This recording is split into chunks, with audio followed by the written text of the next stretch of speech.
Good morning, Westfield. It is 6:03. Where am I, Pete? Put you on a new set. I can see that. This is all strange and new. You're listening to WSKB 89.5 FM radio for the Westfield Massils and WCPC cable channel 15. My name is Tina Gorman. I'm your Wake Up Wednesday host, and I am in this altered studio with I put you in a nice virtual set there. I know, this is really kind of cool. For the single, this works much better for a single. Okay. So back to the old set for the double, but when you have a guest. Okay. But when you're all by yourself, that looks kind of cool. Yeah, it does look kind of cool.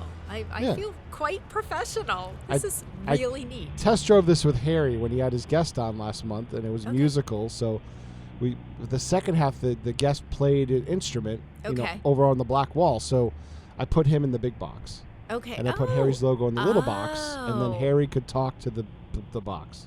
Wow.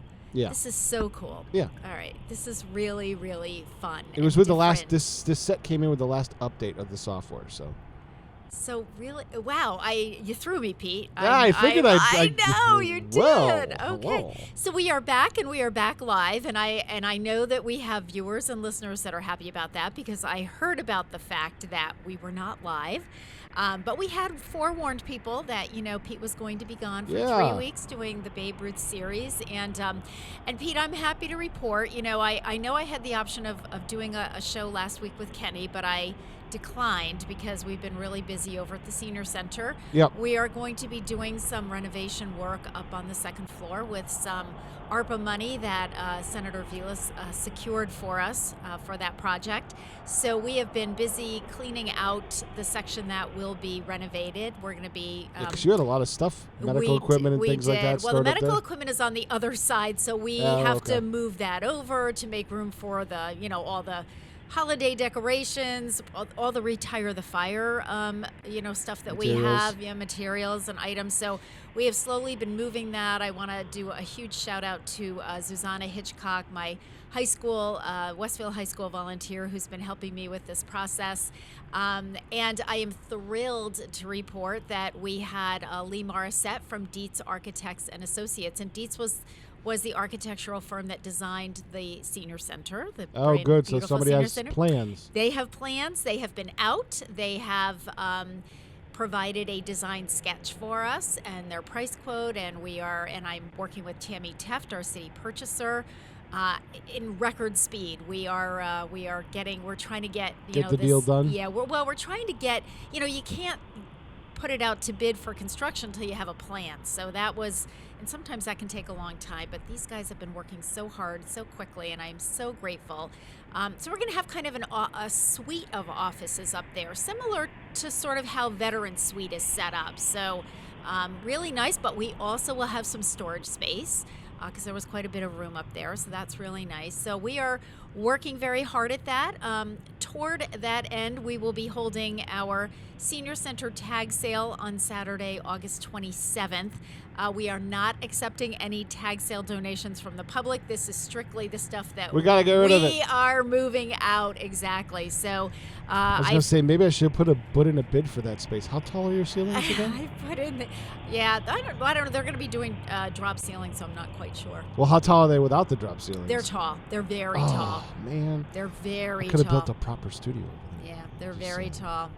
Well, Pete, down the road, we do have the other side of the hallway. So ultimately, that will also be renovated at some point. But I'm sure maybe I'll put in my bid for a studio because I could put in a real lighting grid if I have height. It's tall. That's what I'm saying. 15, 20 feet. Yeah. I could put in a real lighting grid. Yeah, it's up there. Oh, maybe we'll have some opportunities. We'll see. Seniors doing programming. Yeah. So I could do it right in the house. Yep.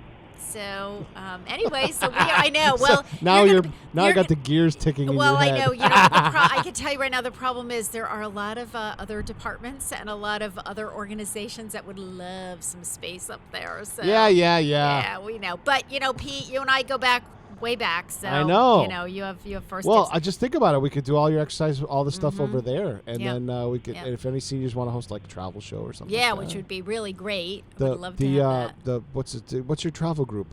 Whip City Travelers. They could do a monthly update type of show. Yep. There's possibility. There are options and possibilities. We'll talk. For sure. we'll talk. So, Pete, you had adventures down in Florida. Overall, I know it was. It was You said it was crazy time. There was. It was internet crazy. interruption and. Yeah, so the county decided to change their internet switches, their internet core switches, the 2 days before we arrived, and not tell us. Yeah. So the guy's like, well, why did you test your cameras? I'm like, because your network has been rock solid for 5 years, and I didn't think to bother. No need to. Right. So there was that, with challenges with that. Everything worked. Mm-hmm. Had a couple challenges here and there, new network. The Wi-Fi blew out at the main park that we were at for the county. So I had to come up on the fly with a way to supplement the county internet to open it up to the public because we had bandwidth and the county's giving us the internet for free. Yep. So I did them a solid and opened up a free Wi-Fi for people, the attendees. Yep. Then I got a call from Ocala, which is 3 hours north of us and hosting an 8U World Series. Yep, I know exactly where it is. And they said to us, well, 2 weeks ago we had a lightning strike that was so powerful that it blew a utility box off a pole. Like literally blew it 20 feet off a pole. And we believe all your cameras are dead because we just went to go check them. So and we're already in the series, like in our first series, getting ready for the second week. And I'm like, I'll see what I can cobble together. How many fields are you using again? It was 3 cameras blown out. We took 2 of them apart yesterday here in the shop. Yep. And you could see where the lightning arced inside the camera. Oh, wow. You could see the arcing point. So yeah. I'm like, all right, well, I cobbled together 2 cameras, drove the 3 hours up. They're like, well, Daniela Bottoni, who's our acting softball commissioner, she's like, you're going to stay up there? I'm like, no, I got to be back for the experience tomorrow. I ran myself into the ground. That's part of the reason I ended up in the hospital. Yes. But we did that, and I literally drove up, got back at midnight, and then was up 6 o'clock the next morning to do the Babe Ruth experience for the little kids because it's not about me. It's about them. It's about the kids. Yeah, so, exactly. but I was cursing names and saying I'd never come back, and and we really have to. We do that, yeah. I'm going to schedule a meeting with the vice president, who is my friend Rob, and say, things have to change. Yeah. If you want me to come back, things really have to change, and you have to spend a little money. I'm not asking for like hundreds of $1,000s. I'm asking for like maybe 10 or 20 tops. And to that end, we're going to be Kenny and I are volunteering to build a production rack here, similar to what we have and what Southwick is building. So we're going to learn stuff building that rack, to help Kenny building his rack, and to help me refurbishing my rack. So we're learning as we go. Okay. But I have a whole bunch of equipment that I brought back from Florida. Yeah. Because originally I thought I had delivered the rack to the storage unit down there. We were going to fly down in November and build it, but apparently we're going to build it here and then get it down there. Bring it down there in my car in November and redo some fields. So I might bring Kenny with me on this trip. Okay. We might be taking a week off in November, maybe. Just before Thanksgiving. Before Thanksgiving. Okay, that sounds good. So Pete, how are you?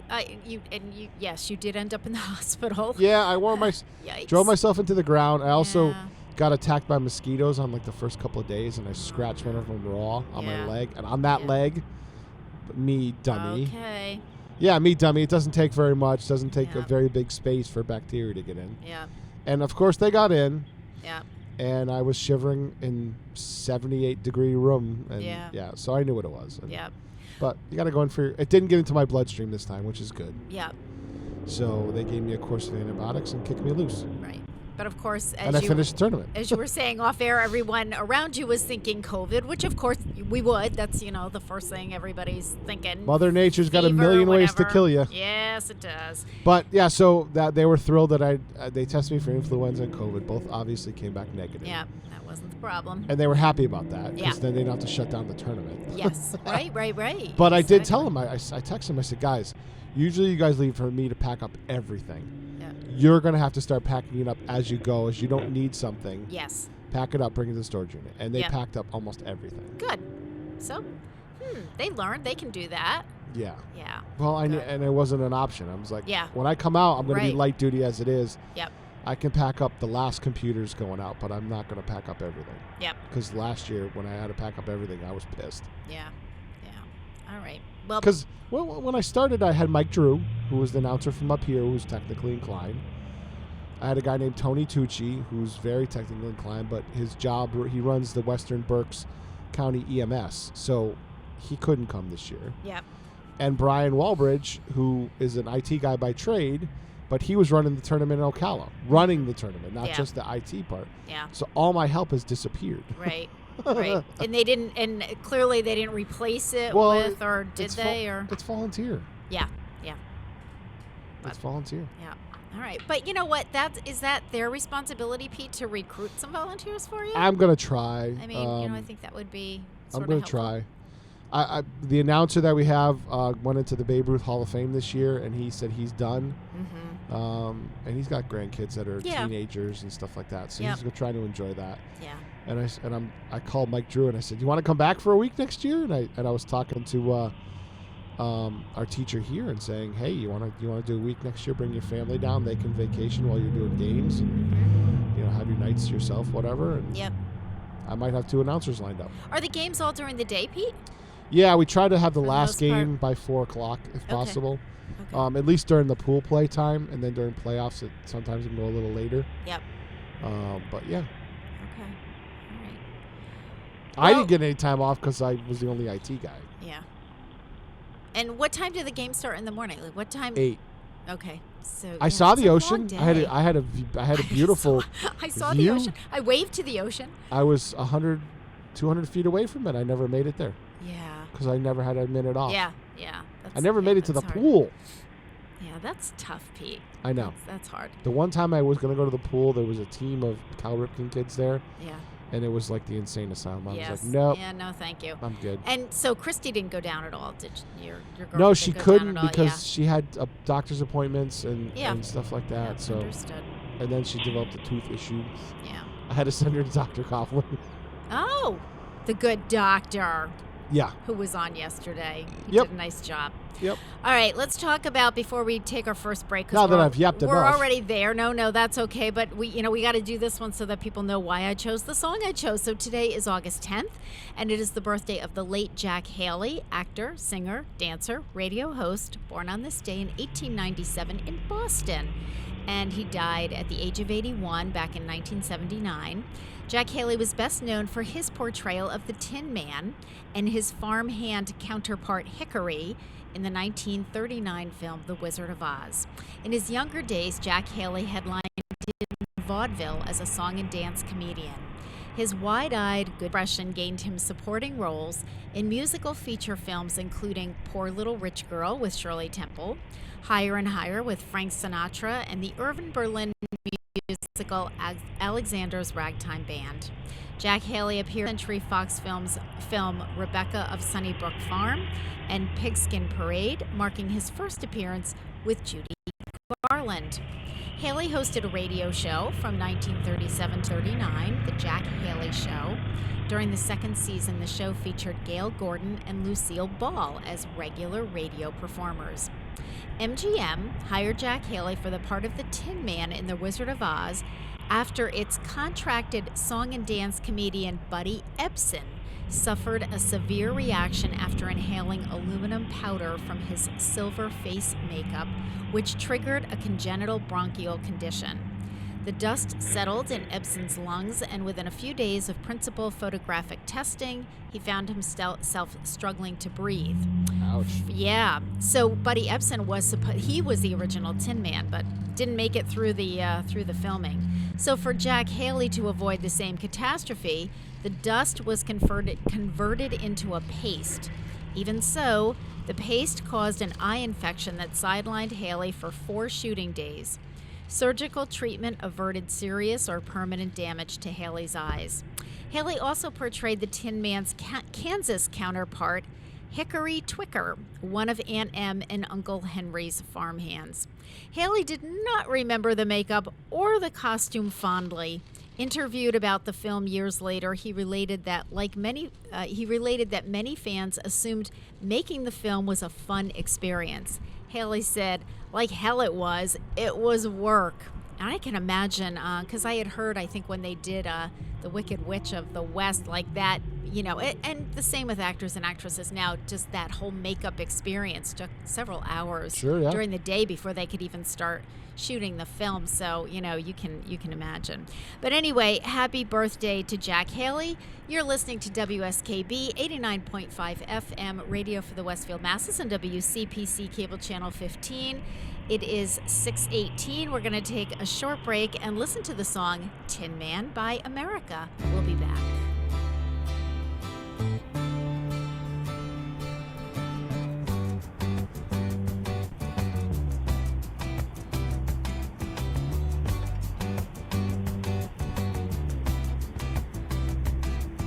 Sometimes late when things are real and people share the gift of gab between themselves.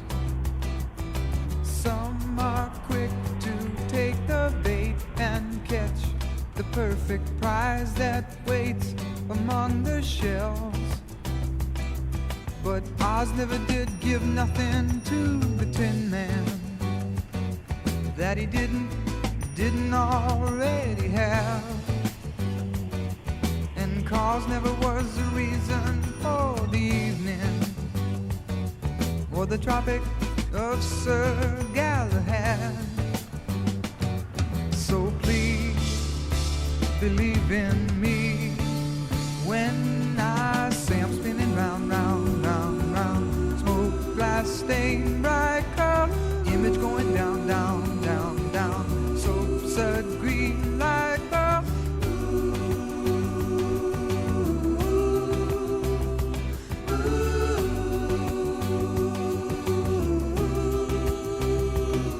Oh, Oz never did give nothing to the Tin Man that he didn't already have. And cause never was the reason for the evening or the Tropic of Sir Galahad.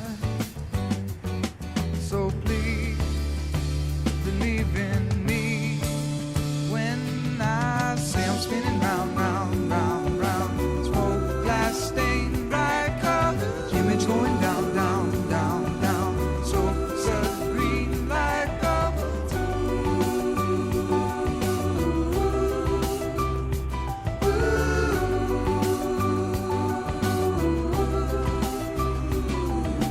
Oz never did give nothing to the Tin Man that he didn't already have. And cause never was the reason for the evening or the Tropic of Sir Galahad. So please believe in me. Ooh.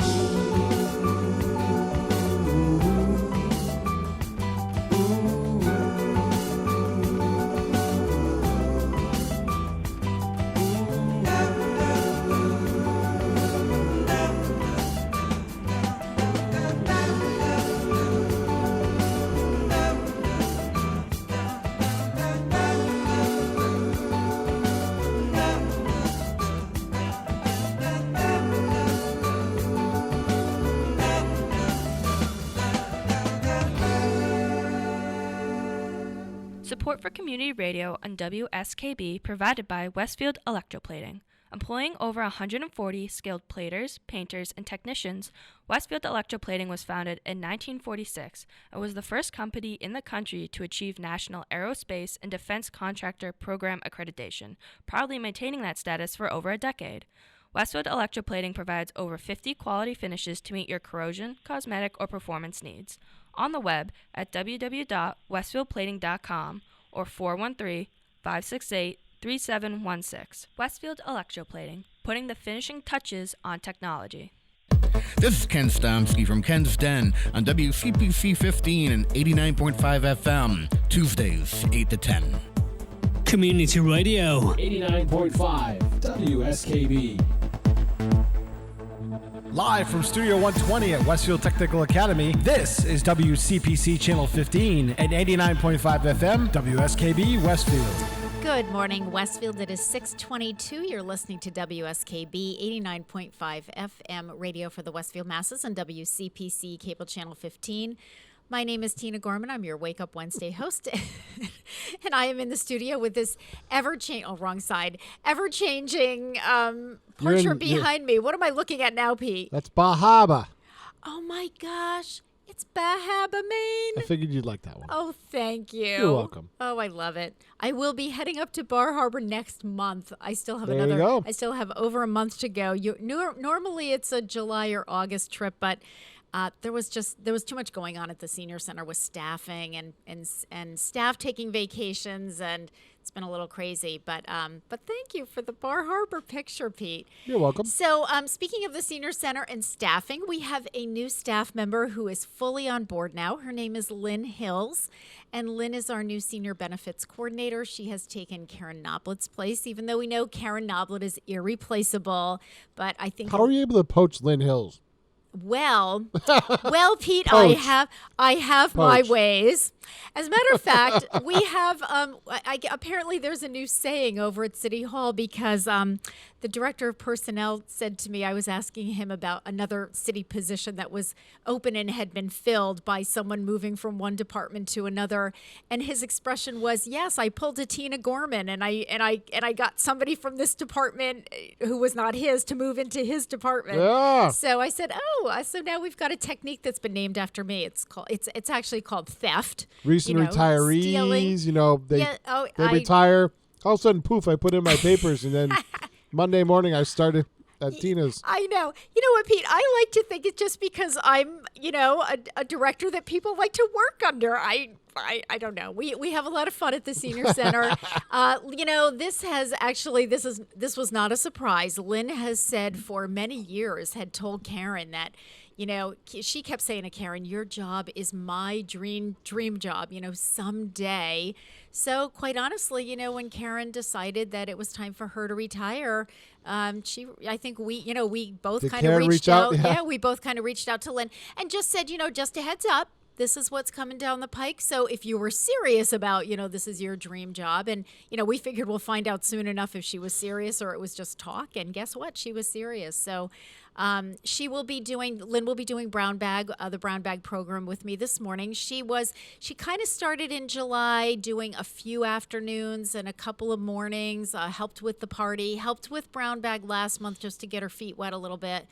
But as of August 1st, she is ours. Now, we are graciously loaning her back to the city when she needs to help out with some employee benefits issues. She's a talented grant writer, I think, too.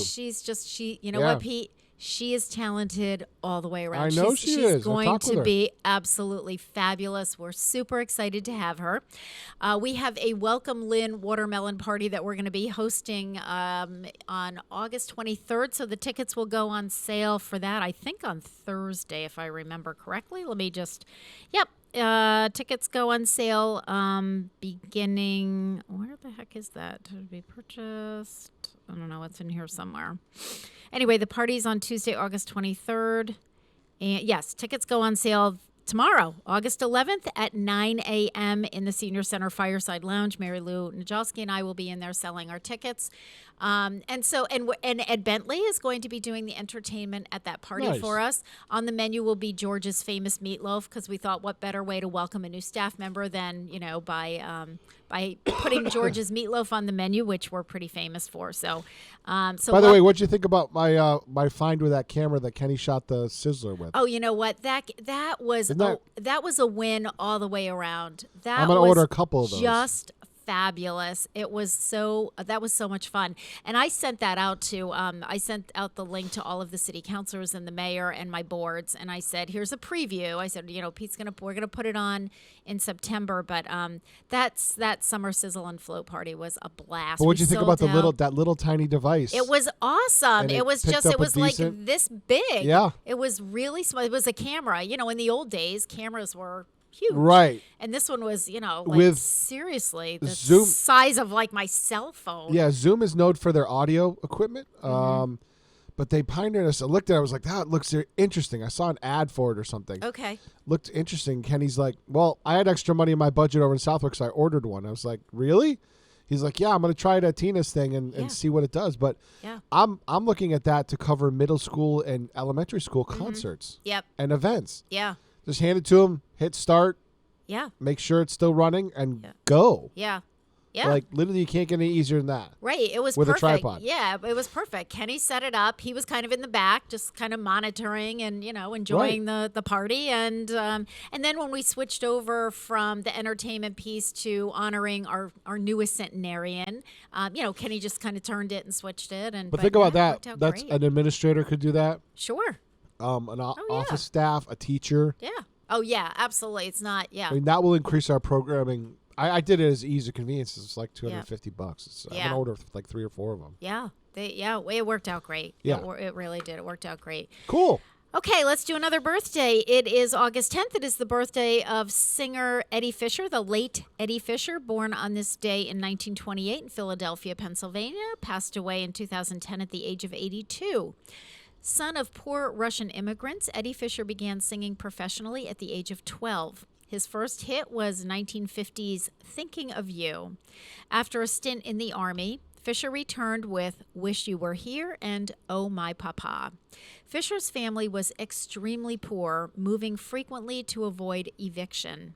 He discovered his natural vocal talent at a very young age, and Fisher's was a natural talent that required little training or polish. He never once took a voice lesson. Wow. He began singing professionally as a 12-year-old in 1940, debuting on local Philadelphia radio stations. Already a local star, Fisher dropped out of high school during his senior year to pursue a full-time music career. His parents accepted his decision because the money he earned through his singing helped lift the family out of poverty. Sure. And at that time, that was, more popular, that, children would do that if they could. Fisher's remarkable early success as a singer and performer has been largely overshadowed by his turbulent personal life. He married singer and actress Debbie Reynolds in 1955, and they had 2 children, Carrie Fisher and Todd Fisher. Eddie Fisher then became embroiled in one of the greatest Hollywood love scandals of the era, when after the death of his close friend Michael Todd, he began an affair with Todd's widow, the movie star Elizabeth Taylor. Fisher divorced Reynolds and married Elizabeth Taylor in 1959, with the pair staying married for 5 years until Taylor left Fisher for Richard Burton. I mean, you talk about a, Peyton All Place these here. racy people around Holy here. smokes. Fisher then was married. He then married Connie Stevens and was married to her for 2 years. And then Terry Richard, and he was married to her for 1 year. And then Betty Lynn, and that's who he settled with from 1993 until 2001. While Fisher's love life spiraled out of control during the 1960s, he also began heavily abusing drugs. The drugs and women, combined with the ascendancy of rock and roll, marked the end of this crooner's time atop the popular music charts. But while he was singing and doing well, he had a nice career. So you are listening to WSKB 89.5 FM radio for the Westfield Masses on WCPC cable channel 15. It is 6:31, and in honor of the birthday of Eddie Fisher, we're going to listen to his version of "Oh My Papa."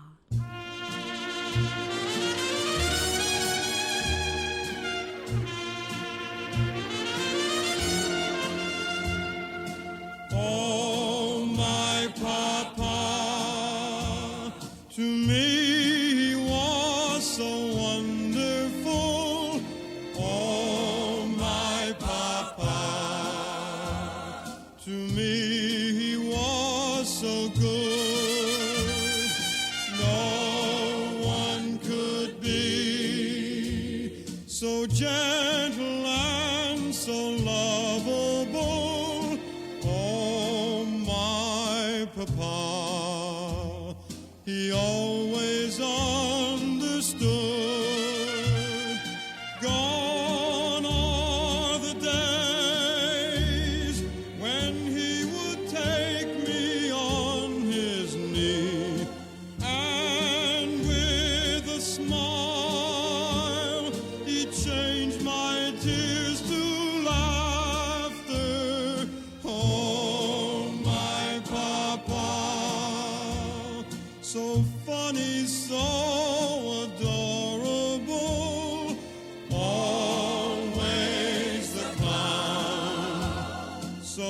funny in his ways. Oh, my papa, to me he was so wonderful. Deep in my heart, I miss him so today.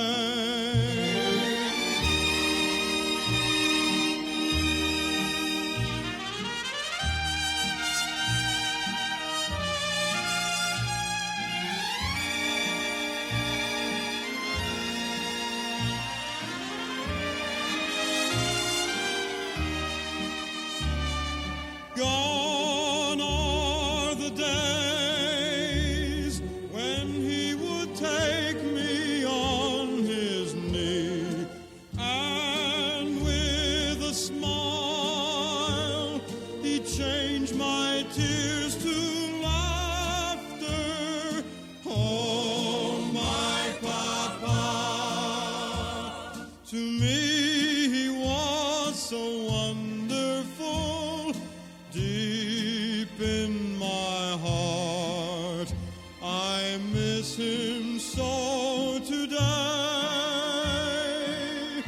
Oh, my papa, oh, my papa.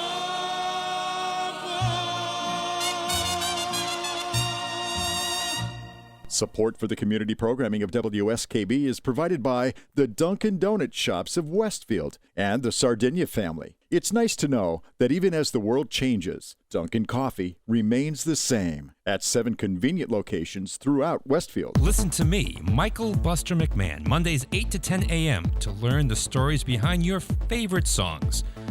Or don't. I'm not the boss of you. Community Radio. 89.5 WSKB. Live from Studio 120 at Westfield Technical Academy, this is WCPC Channel 15 and 89.5 FM, WSKB Westfield. Good morning, Westfield. It is 6:35. You're listening to WSKB 89.5 FM radio for the Westfield Masses and WCPC Cable Channel 15. My name is Tina Gorman. I'm your Wake Up Wednesday host, and I am in the studio with the producer of the show, Pete Coles. Good morning again, Pete. Good morning. So, thank you for this Bar Harbor view that we have behind us here. It's looking pretty good. So, Pete, this day is especially for you because this is what you need to do. August 10th is National Lazy Day. What's that again? What? Lazy Day. Lazy Day is a holiday which is celebrated in the United States on August 10th. It is a day for people to take a break from their daily chores and work and spend the day doing absolutely nothing. Oh my God, that would be a blessing. I know, listen to this. So what it's not a day for is to plan elaborate celebrations for its celebration. This holiday is more like an anti-holiday because you're not expected to do anything on this day, not even celebrate it. So leave on your pajama pants, park yourself in front of your TV or out on your front porch, and make sure that you get absolutely nothing accomplished on this holiday. After all, that's really the only way to celebrate it. So sometimes it pays to be lazy. There are some circumstances where it can pay off to be lazy. Take the instance of 2 mice wanting to get cheese from a mouse trap. The first mouse is dedicated to getting that piece of cheese, and as a result, gets hit by the trap. The second mouse, waiting in the wings to see what happens, can now just stroll in and take the cheese for himself. Exactly. And this isn't just an interesting, if not disturbing, observation either. Early man couldn't always jump right into the thick of things. Many times, the humans that jumped in first would be killed by the situation.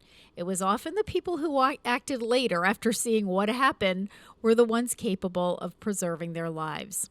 So laziness can lead to increased creativity. How about that? Now, this makes sense to me, though. When a person is working, his or her brain is consumed with solving the task at hand. That doesn't leave the brain a whole lot of room for imaginative, creative thought.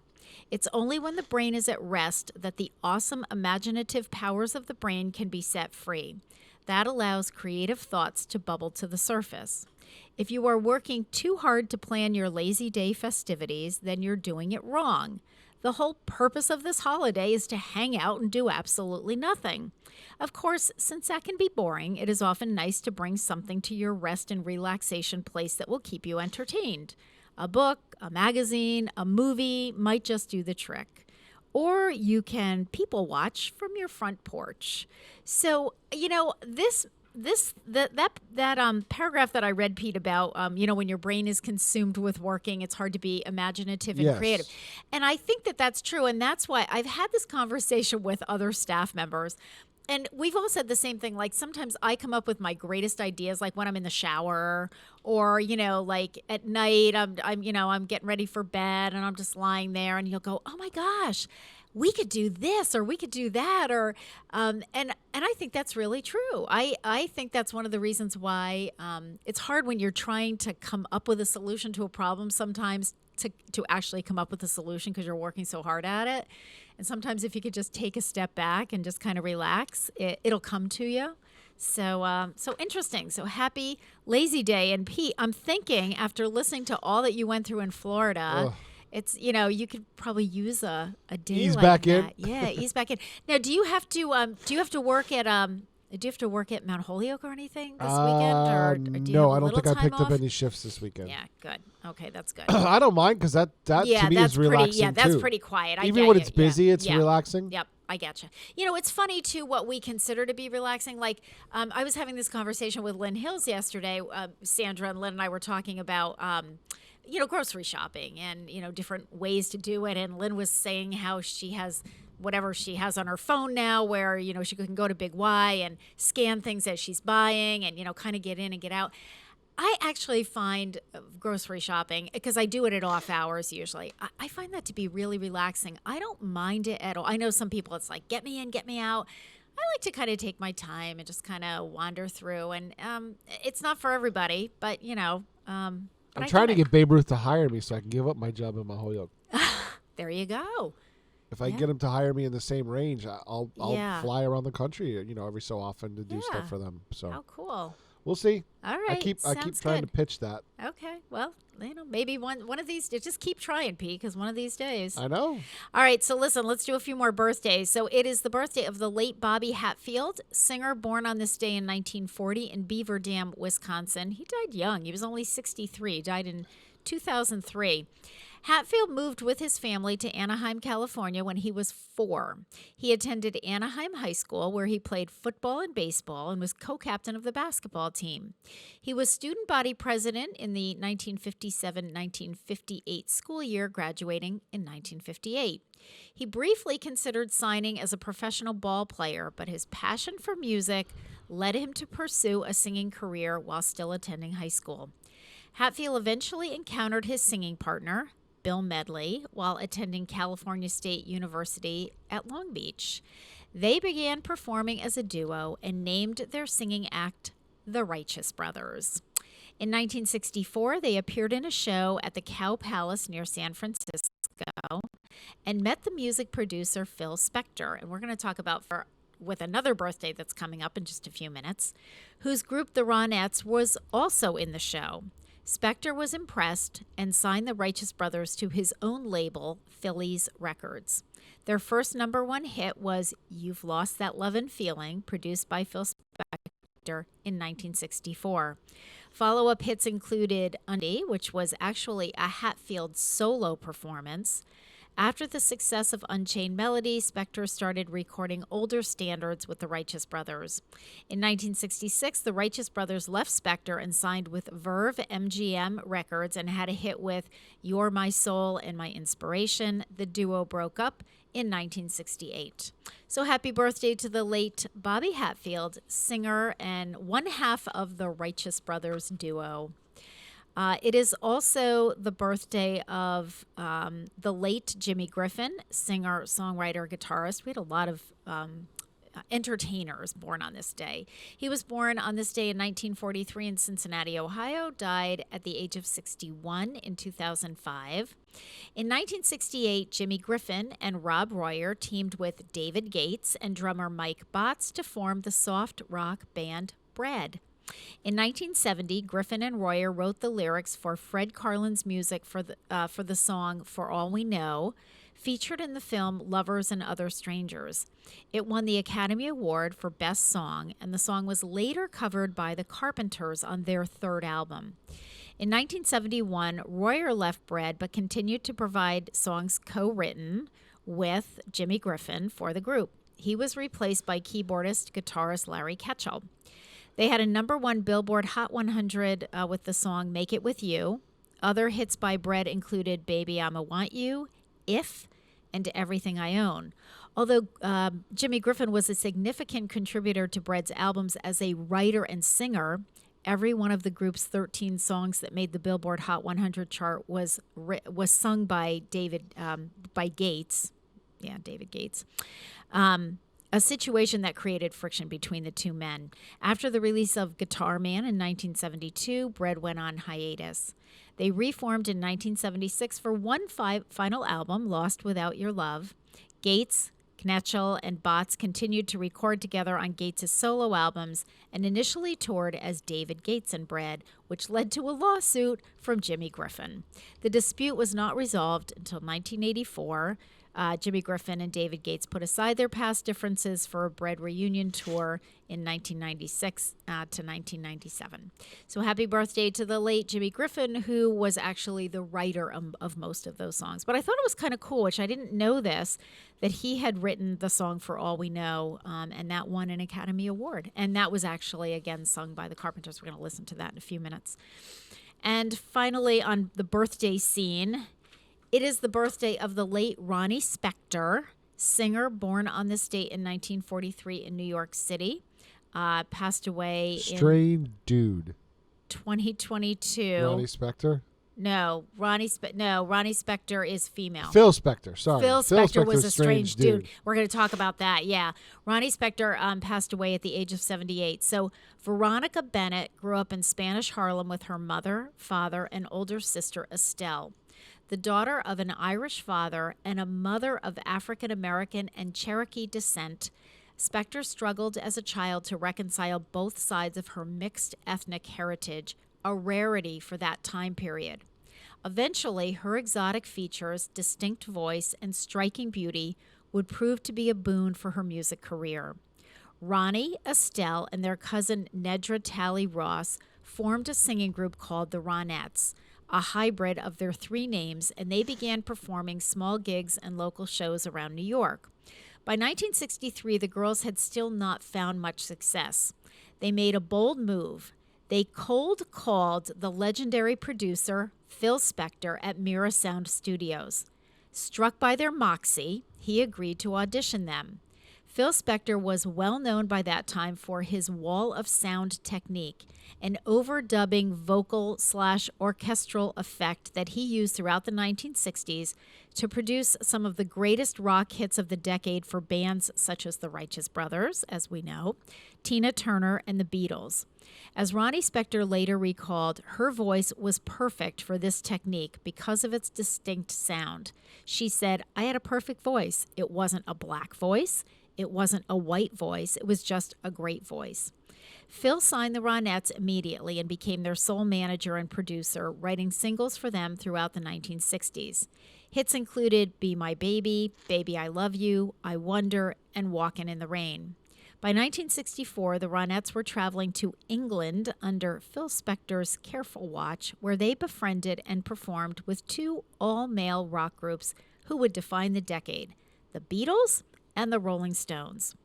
Over the next 3 years, the Ronettes cultivated an image modeled on the streetwise women of their Spanish Harlem roots. Spector, in particular, is now known as the original bad girl of rock and roll. She and her bandmates wore dark mascara and short skirts, which pushed the envelope at that time. Ronnie and Phil Spector had fallen in love while working together. The two got married in 1968, and she immediately moved into his Los Angeles mansion. But Phil was heading in a dark direction as his career flatlined. As he sank deeper into an ever-worsening depression, symptoms of severe bipolar disorder began to flare. Yeah, he was nuts, Pete. Yeah, In 2009, absolutely. he was convicted of the 2003 murder of actress Lana Clarkson. But he was, he kept Ronnie Spector, you know, kind of almost like imprisoned. Yeah, he was cuckoo. He was absolutely a whack job. So, but happy birthday to Ronnie Spector. It is 6:48. You're listening to WSKB 89.5 FM radio for the Westfield Masses and WCPC cable channel 15. And we are going to listen to, this is my absolute favorite Righteous Brothers song in honor of the birthday of Bobby Hatfield.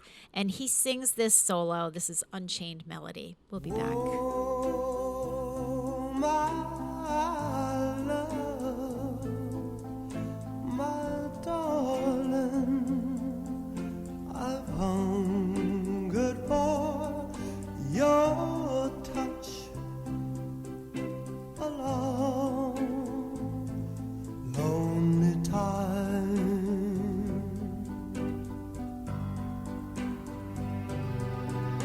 And time goes by so slowly, and time can do so much. Are you still more?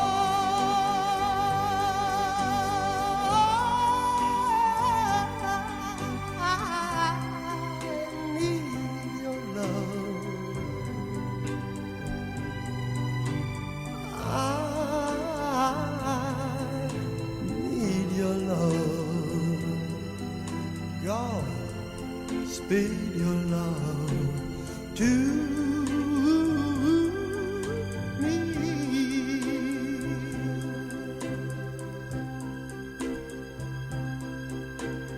Lonely rivers flow to the sea, to the sea, to the open arms of the sea. Yeah. Lonely riverside, wait for me, wait for me. I'll be coming home, wait for me. Oh, my love, my darling, I've hungered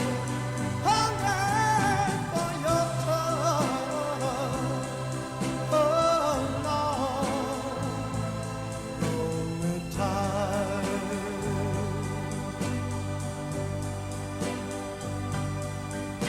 And time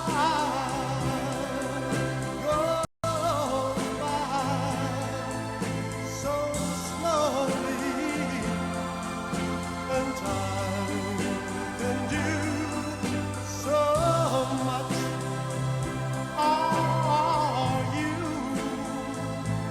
still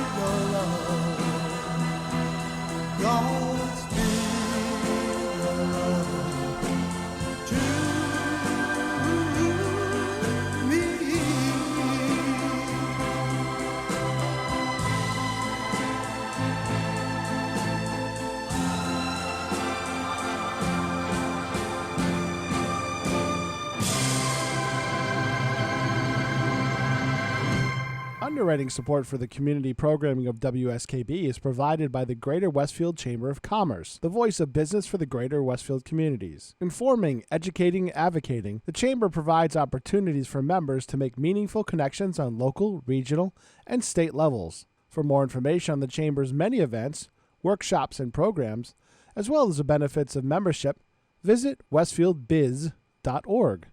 The Chamber focuses on the most important economy, yours. I'm Mark Auerbach. Join me every Friday at 8 a.m. for Arts Beat, where you'll meet interesting actors, directors, designers, and musicians here in Western New England. Community Radio. 89.5 WSKB.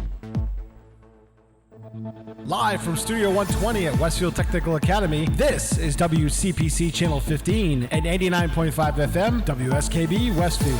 Good morning, Westfield. It is 6:52. You're listening to WSKB 89.5 FM, radio for the Westfield masses, and WCPC Cable Channel 15.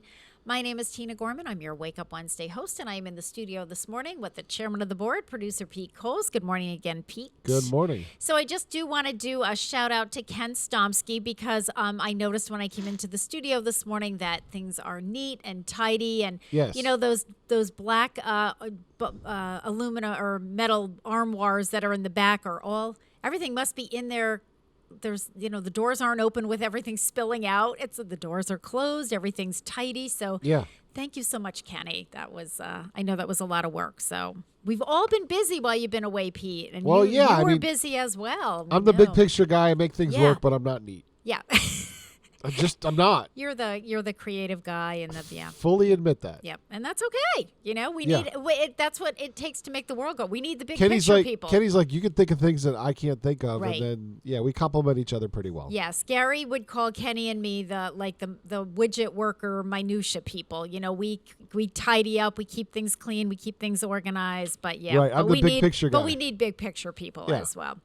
All right, so let's do a few announcements before our guest arrives. My guest this morning will be Jen Fernandez from the Thrive program, who asked to be back on the show, so has lots of different things to talk about. So before we get to that, let's talk about a few senior center happenings. So first of all, I apologize to my bingo folks because normally we have bingo on Friday afternoons. We had to cancel bingo twice this month. We had to cancel it last Friday because Mary Lou was on vacation. Alex was on vacation, and I had to attend a wedding down in New Jersey, so I had to take Friday off. And so we were, and most of my part-time, I don't think I have any part-timers that work on Fridays, so it was a skeleton crew, so we just decided, I know, it was kind of terrible. And then, of course, the last Friday in August, we're canceling bingo because we have to set up for the tag sale, which is on the 27th. So in order to make up for that, we decided on the 2 Fridays that we are having bingo with this month, we're going to do something special on each Friday. So the first special happens this Friday, day after tomorrow. One better include ice cream. Yes, it does. We're calling this Friday Chill Out Friday. So all of our bingo people are going home with one of our large classic ice cream sundaes. Here's the funny thing. You didn't even set me up. No, I didn't set you up. But, Pete, that's what we do. When we want to say we're sorry, we just give people ice cream. It's like, here you go. Here's an ice cream sundae. It'll make you feel better. So we're calling it Chill Out Friday, and everybody's going home with an ice cream sundae, and it's in a really fun ice cream container, special ones that I got for you. And the napkins and spoons are fun, and they're already wrapped up. So, we're looking forward to that. And then normally on the last Friday of the month, we do gift card bingo. But because we're canceling bingo for the last Friday, we're moving that up, and we're going to do that on August 19th. So that'll be a week from this Friday. And cool. Everyone receives one complimentary bingo card with which to play, and the winners receive a gift card to a local Westfield business. And this month, our sponsor for that is Integra Health. So we thank Integra Health for sponsoring gift card bingo, and we have it's really kind of fun because there are $5 gift cards. Excuse me. We have them to the dollar store, which is very popular. Folks love to get those. Yep. Stop and Shop. What else?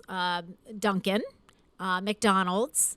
And then for the coverall, we usually give a $10 gift card to Big Y.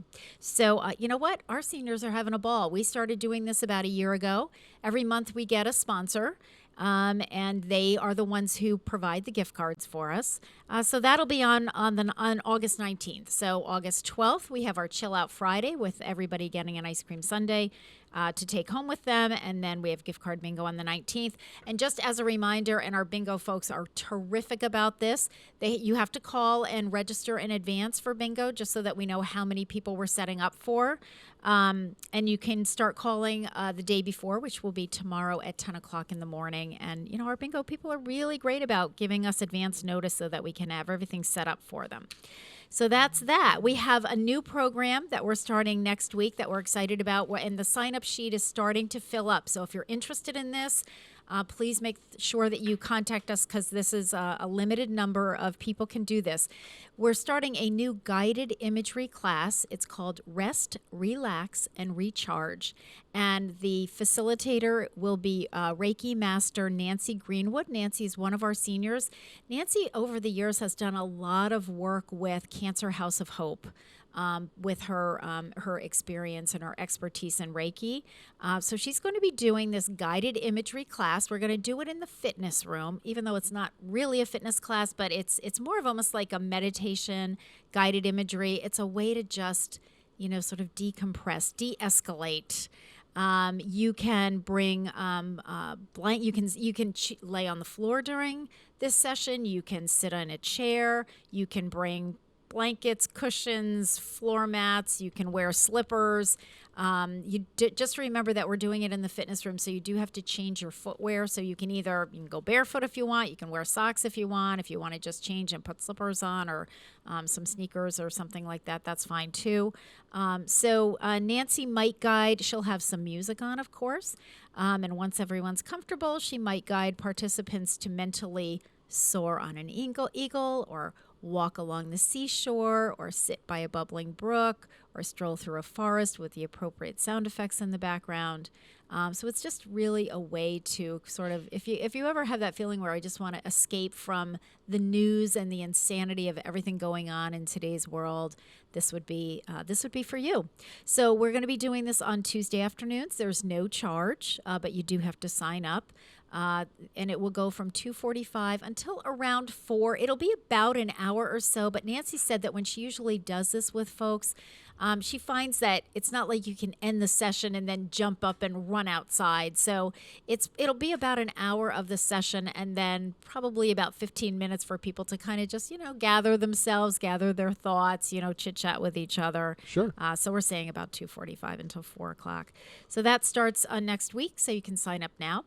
And speaking of next week, on Tuesday, August 16th from 11:30 to 1 o'clock, the interim city clerk, Caitlin Bruce, will be at the Senior Center discussing some changes in voting. So, now, I don't know if people realize you can do mail-in voting. Westfield will have early in-person voting, as they did a few times during COVID and pre-COVID. And then, of course, there's the election day, and there was some redistricting. So she will be there to answer questions. If you tell her what street you live on, she will be able to tell you where you are going to be voting. So this is just an informational. It's not a presentation. She will be there. She'll have information to distribute to people, and will be there to answer questions. I think she's getting there early so that she can set up. She'll have who's where with all the voting stuff on her computer, so she can look things up for you. So that will be Tuesday, August 16th from 11:30 to 1 o'clock. Next Wednesday, I think, but I want to double check. Yes, Wednesday, August 17th, a week from today, we're going to be doing curbside registration for our fall chair yoga and Totally Fun fitness classes. The schedule is now out. Our greeter, Sandra Fisher, has that schedule at the front desk. Totally Fun Fitness will be back to its regular schedule. Carol Palmer did a summer class, which she just did one class from 10:30 to 11:30, but she'll be back to her regular schedule in September with 2 classes, one from, I believe it's 9:30 to where is it? I don't remember. Anyway, she's got 2 classes. And then our chair yoga has our progressive chair to floor yoga, gentle chair yoga, and in and out of chair yoga. So that whole schedule is at the greeter's desk. And it looks like this. It's on an orange piece of paper for the fall. We are adding, so one exciting piece of news, starting in mid-September, we are adding Zumba Gold to our pay-as-you-go lineup, and that will be taught by Millie Odabashian. Millie taught Zumba Gold for us 5 years ago and left to have a baby, who is now no longer a baby and starting preschool, and Millie's coming back to do her Zumba Gold class. She'll be doing that on Wednesday mornings beginning on September 14th. It'll be $5 pay as you go. And again, we just need people to register for that. just so we can get a ballpark of numbers. I mean, I think there's going to be plenty of room, so I don't think there's going to be a problem, but we're just kind of asking people, at least at the beginning, to just sign up, to kind of like we did with mail call. They don't have to sign up anymore because we kind of know the numbers. So all that is starting to happen. Reminder that we have nursing services offered. Evelyn Bristol is our RN. She's there every day. Just, again, call to make an appointment because Evelyn does do home visits, is still doing some work with the health department. So she's not always in the building. She's there every day, but not always, when you might show up. So, all right, it is 7:03. You're listening to WSKB 89.5 FM radio for the Westfield Masses and WCPC Cable Channel 15. Let's take our top of the hour break.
Support for the community programming of WSKB is provided by Westfield Bank. For more than 160 years, Westfield Bank has been an important community presence and commercial leader in the Pioneer Valley, with convenient full banking services in Westfield, West Springfield, East Longmeadow, Agawam, Feeding Hills, Springfield, Southwick, as well as Enfield and Granby, Connecticut. Visit us on the web at westfieldbank.org. Hi, it's Bob Plass, and I have Wow, It's Tuesday, every Tuesday, 6 to 8. Wow, it's Tuesday. Community Radio. 89.5 WSKB. I did it! Live from Studio 120 at Westfield Technical Academy, this is WCPC Channel 15 and 89.5 FM, WSKB Westfield. Good morning, Westfield. It is 7:06. You're listening to WSKB 89.5 FM radio for the Westfield Masses and WCPC Cable Channel 15. My name is Tina Gorman. I'm your Wake Up Wednesday host. I'm in the studio this morning with the chairman of the board, producer Pete Coles, and our guest this morning is Jen Fernandez. And we will get to Jen in just a few minutes, but we have a couple more announcements that I want to get to before we start talking about the Thrive program.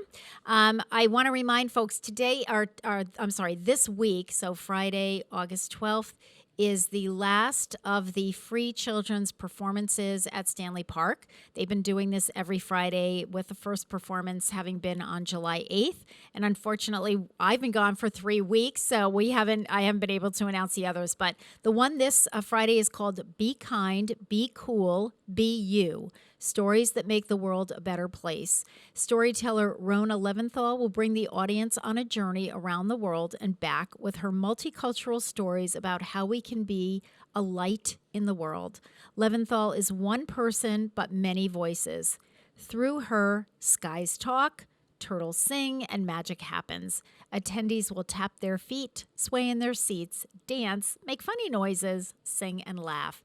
So the children's performances are at 10 o'clock on Friday mornings. I think that this Friday we're supposed to have really great weather, so this should be really a fabulous way to end this series. It's in the Beverage Pavilion Annex at Stanley Park, which is at obviously 400 Western Avenue. I think everybody in Westfield knows where Stanley Park is. There's no charge to attend. Chairs are provided. Inclement weather may cancel the performances, but as I said, we're due for good weather on Friday, so I think you're going to be all set with that.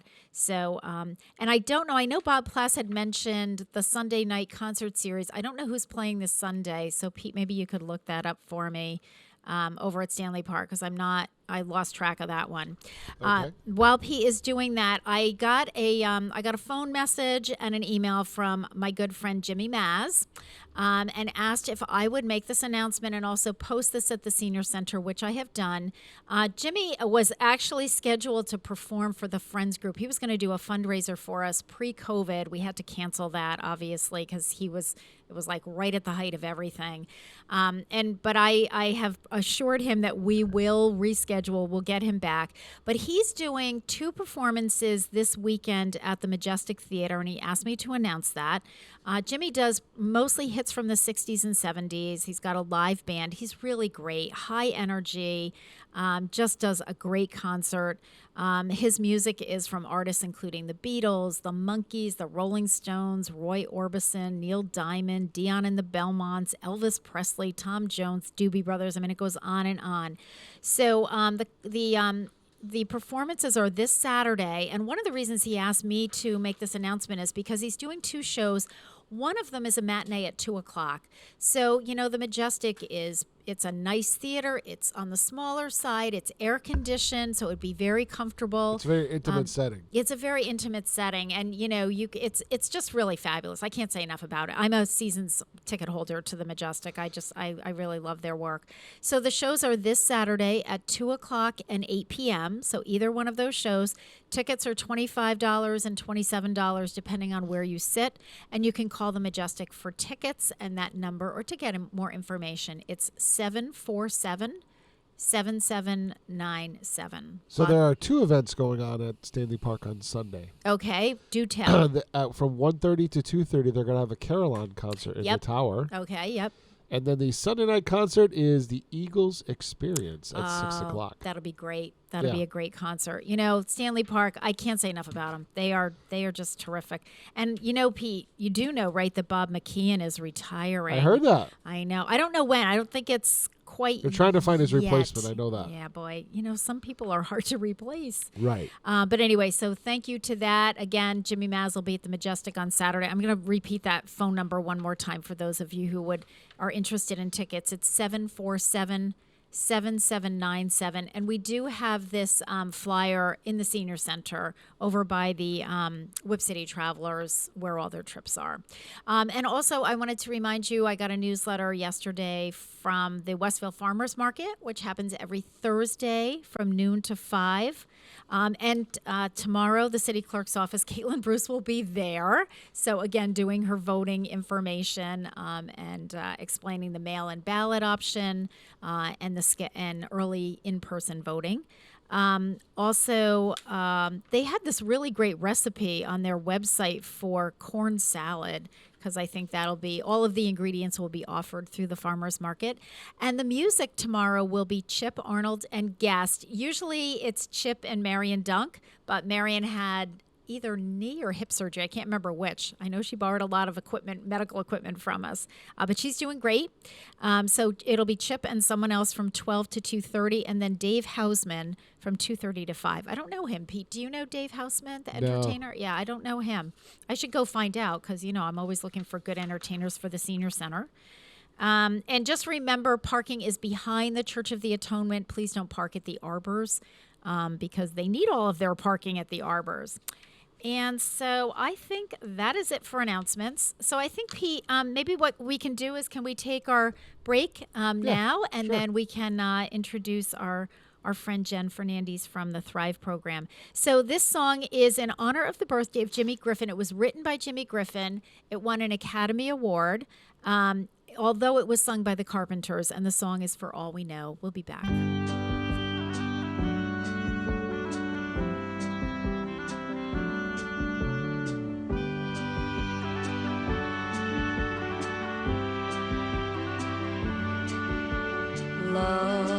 Love, look at the two of us, strangers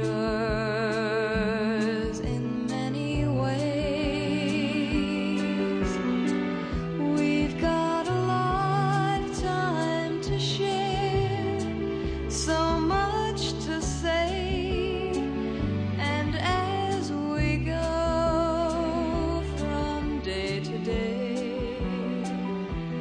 I'll feel you close to me, but time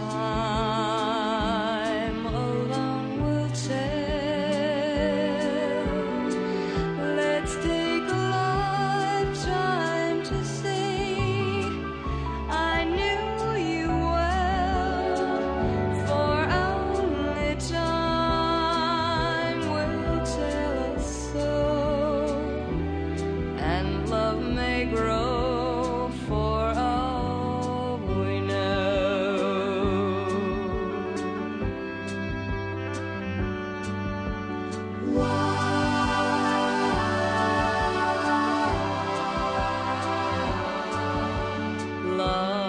Love, look at the two of us, strangers in many ways. Let's take a lifetime to say I knew you well, for only time will tell us so, and love may grow for all we know.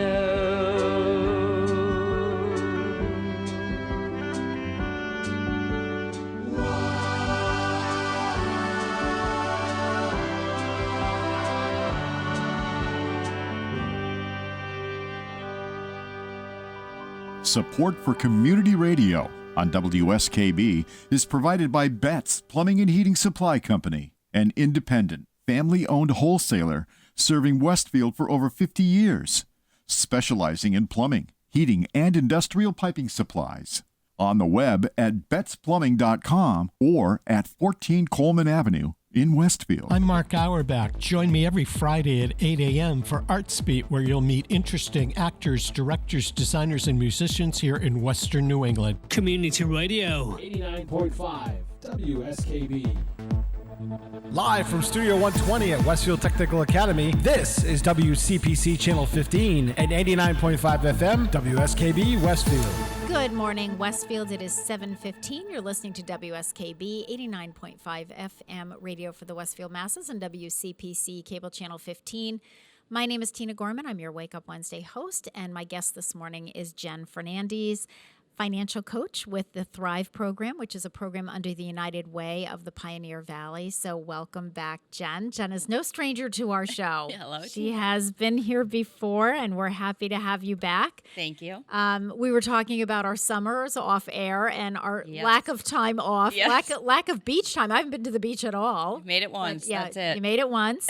But you're heading for Maine at some point later on Maine. this summer, so that's a good thing. Can't wait. Yeah, absolutely. Absolutely. So, Jen, for those who have not been introduced to you, give us a little bit of your background, just a little bit about what you did before the Thrive program, before we dive in and get some specifics about Thrive. Absolutely. So, again, my name is Jen Fernandez, and I've been in the human service field forever, for years. Don't you feel like it's been forever? For years. Exactly. Graduated with a master's degree from Lesley College, now university, and from there just did all aspects of the human service field. Before this, I was a career and academic advisor for Holyoke Community College for their Adult Learning Center program, which was for students getting their GED. Okay. Awesome program. Yeah. Great job. HCC is such an amazing resource in our area. Amazing. I can't say enough. In fact, I'm going to throw this in there. But my daughter has a 4-year degree from Westfield State, but has been out. She's in her early 30s now.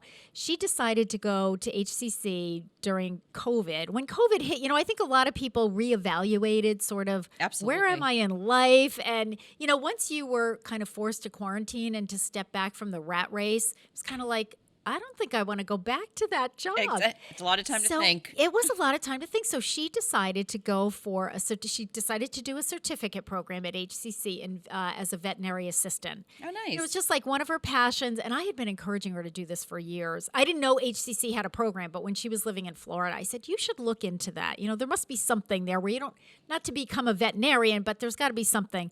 So anyway, she did the 1-year assistant program at HCC, and she finished that in May, but she wasn't even into that program for, I bet, 3 or 4 weeks. And she came home and she said, all right, I'm going for the vet tech, which is a 2 full years. So it's a regular associate's degree. She said, I'm going to apply for that. But she had to, she had to finish up her certificate program. And the last semester of that, she had to take a biology class because that was the only prerequisite that she hadn't had. So she did that. She took the bio class, and they had accepted her contingent on the grade for bio, which she did great. So she was accepted, and they called her yesterday and they asked her to be an ambassador for the college. Oh, wow. And which is a paid, and I guess they have a certain number of these positions, and it is paid. It's like 6 hours a week or something like that. And so she called me and she said, I don't really know much about it, but they're doing an informational session. So they've really encouraged her to come to that. So I was like, Grace, that's an honor. That's really great. That's amazing. She's really excited about it. So I just, she has had such a great experience there. They have, Tina, so many workforce training opportunities, which is one of the things that we help refer people to. They just have endless, culinary, and which, partner with MGM. They have certified nurse assistants, home health aid. I mean, they have a ton of programs, a ton of things. And Kermit Dunkelberg that does a lot of that, and Jeff Hayden does a lot of the workforce training opportunities. There's always something. Yeah. There's always opportunities. Yeah. So great. So anyway, sorry we digress, no, but let's get into it. Chatting, just tooting our own horn about the about the resources. Yeah, exactly. It's a great resource, though. It is a great resource. But yeah, I love that job. It was great working with the students. They're absolutely amazing, and it's rewarding to see a lot of underrepresented, diverse populations become successful. So. And I was doing this and the financial coaching at Thrive together at one point. It was kind of a lot. I didn't realize that you were doing those two things. I was doing both for a while in the beginning. In the beginning, when I started this, it's been 5.5 years now. So Thrive it is now. So okay. Thrive it is. But yeah, yep. All right, so let's talk about Thrive. First of all, let's define, because people don't really, some people don't know what we're talking about. So let's define Thrive. What is it? So Thrive is our financial wellness program. Okay. And it's free. That's the key thing. And it's open to anybody in the community. And when you say the community, what's kind of the Thrive catchment area? So it's usually Hannum County. Okay. Is usually our catchment area. So that whole greater Springfield area. Even out in Huntington, Munson, okay. Palmer. So even the hill towns? The hill towns. Okay. And so we pretty much cover Hannum County, but there's no prerequisites for it. It's open to anybody in the community. So any ages, it doesn't matter. Okay. And it's free. And it's like a one-stop financial success center. Okay. So really the overall goal is to help people work towards a better financial well-being, to work towards their financial goals, to feel more confident about their finances, and to really become empowered and to eventually take the reins and you know, themselves, and we give them the tools and the education and all that coaching and to help them fly their own, you know, eventually. So, Jen, let's talk about, because we really haven't talked about this on the show, but what are the ages of the people that you work with?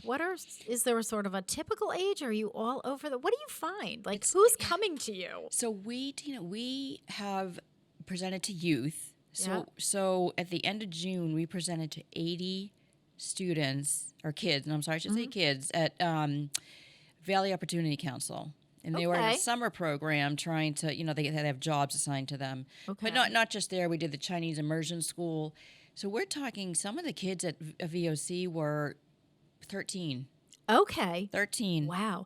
And I would think, and I don't know this, you are the expert, I would think that that's when you want to catch people early on, yes? Absolutely. I can't stress that enough. And so we're really trying to build, like, eventually, like, Thrive to the Youth, where, you know, that's its own component, where we're just, you know, really focusing on youth, because it's so, so important and essential that kids now start young and learn about savings. Some of them are just starting to work, or they get chores around the house, or they get birthday money, or whatever it may be. We can't stress enough to them, start saving now, even if it's just like the smallest amount. You know, start learning about credit now. Yeah. Because when I was way back when in high school, I didn't have any of that. Yeah. I knew nothing.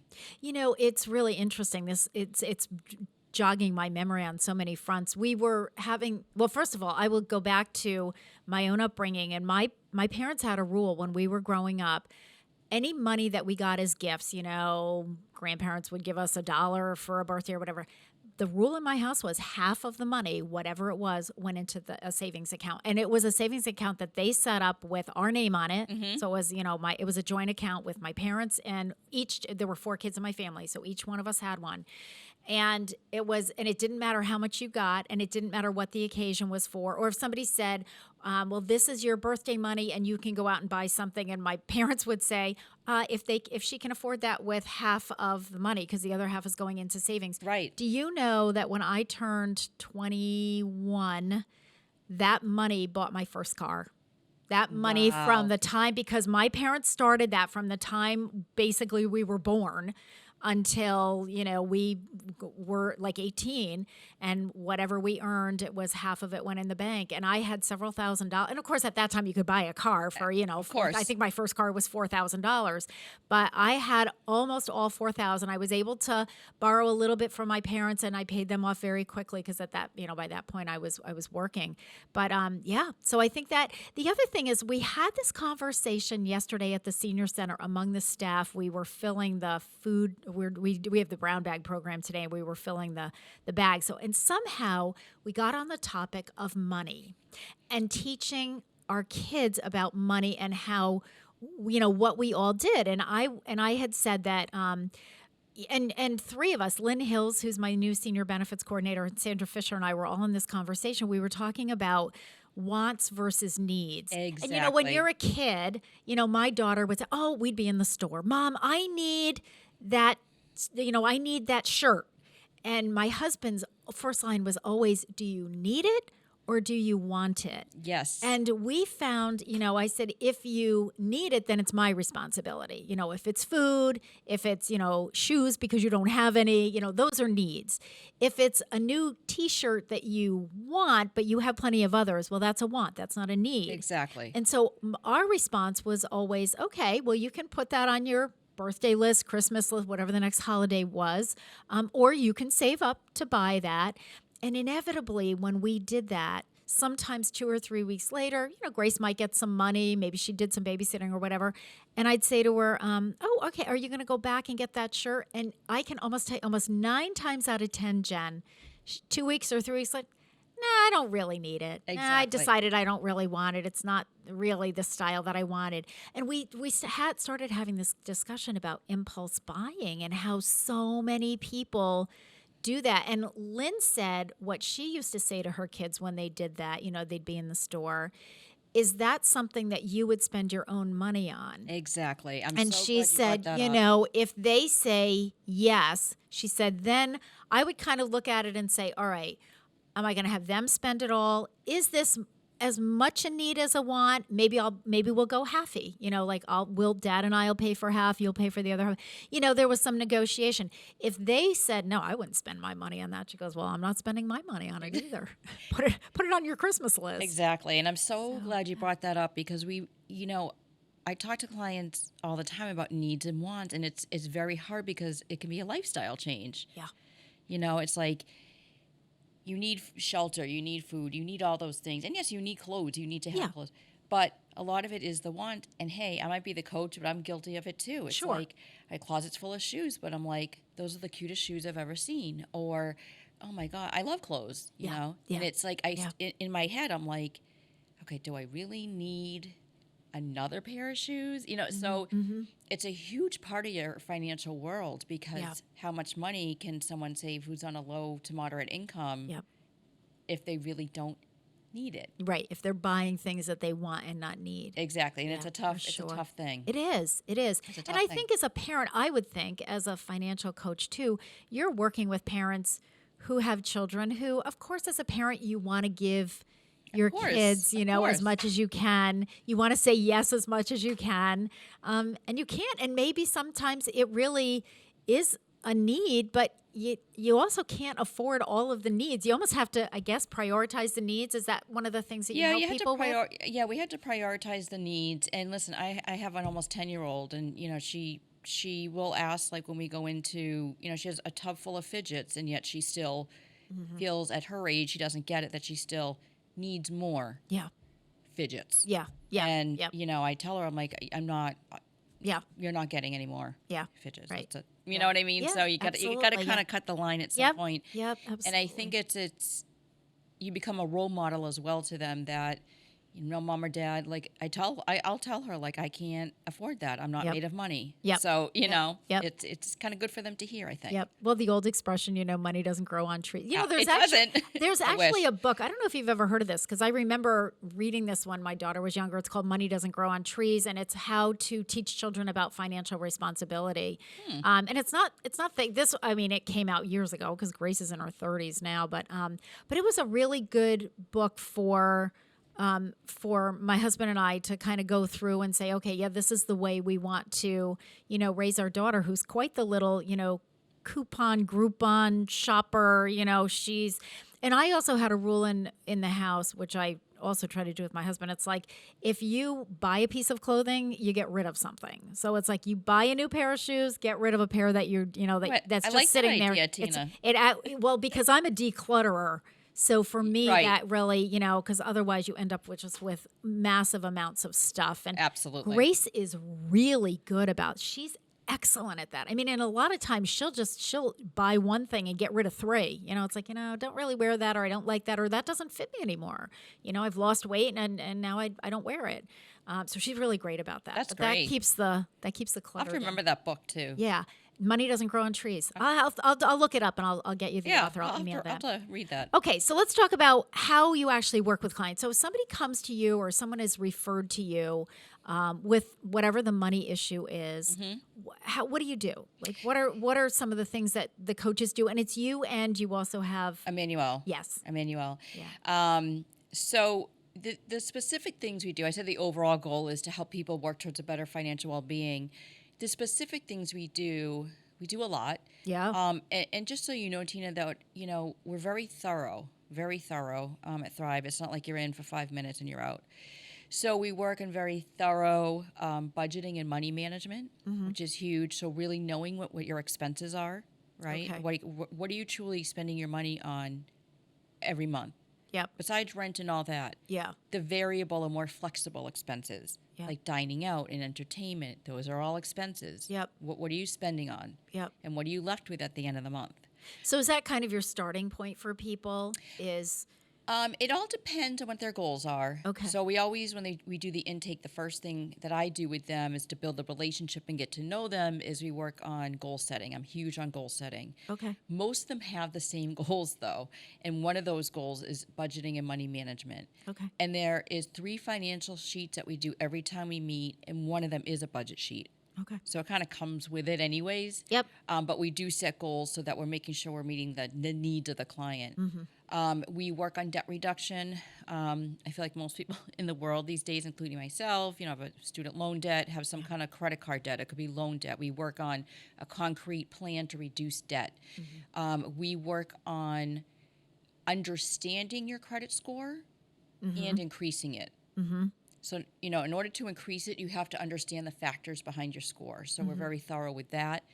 We work on credit reports and really understanding your report and going through it and seeing what accounts are in good standing, not good standing, etc. Okay. We work on savings. We work on banking. So if people are looking to open up a checking or savings account, have issues with overdraft. We work on... there's free tax preparation during the tax season. So we have our VITA program. So those volunteers are certified to do people's taxes. Okay. We, the coaches, don't do them ourselves, but we do during the tax season always give out flyers of information of where to call.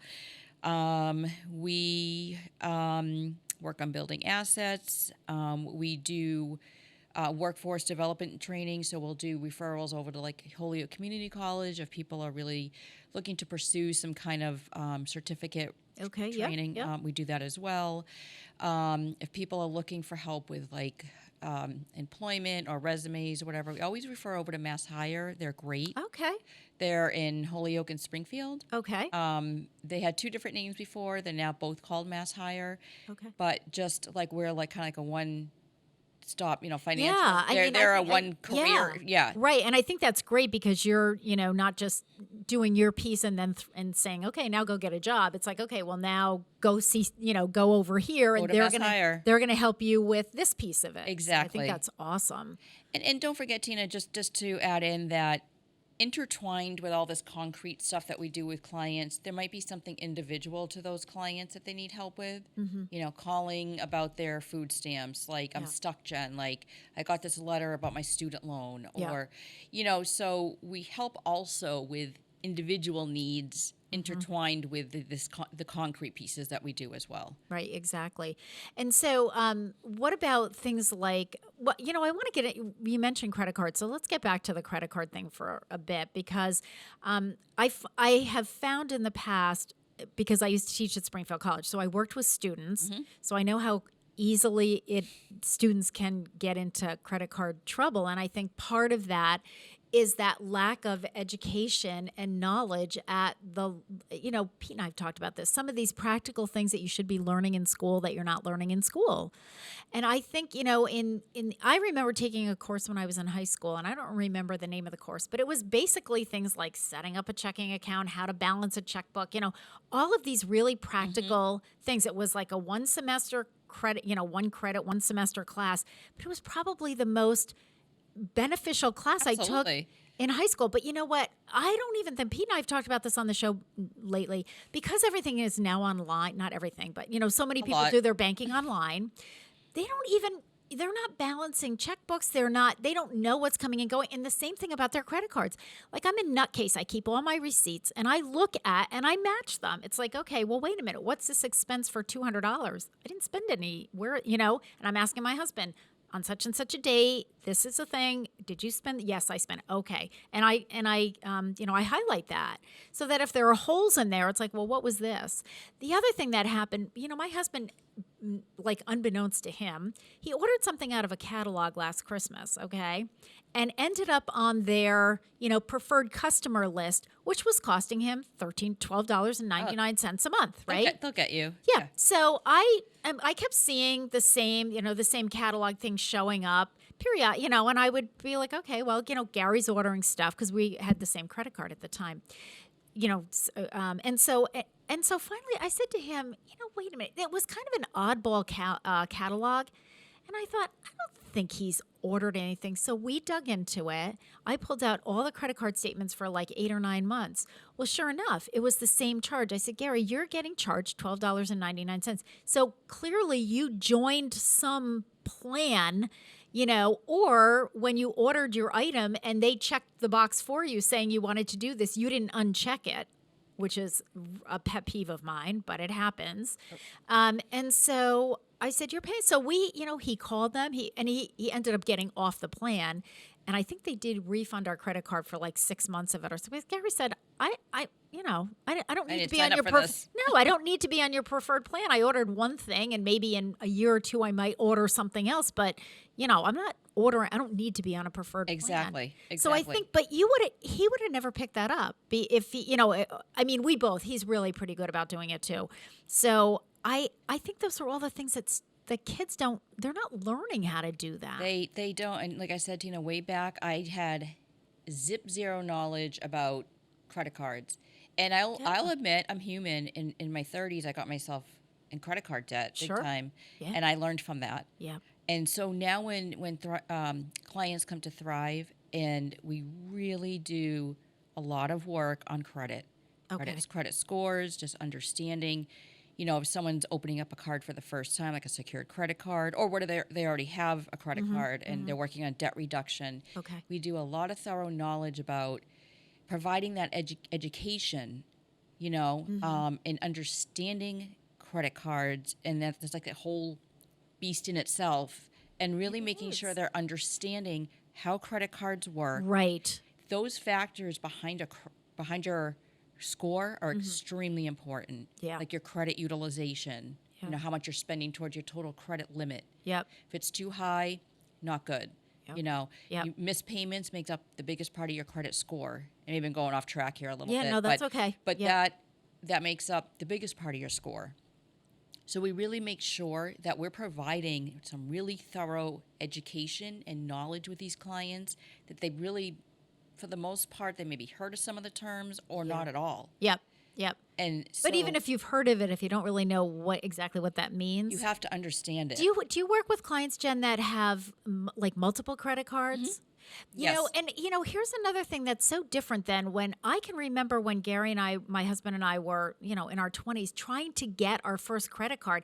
It was hard to get it. You had to prove that, you were kind of worth it. Now, they send everything, 5 of them come in the mail every other day. Oh, you want to open this, you want to open that.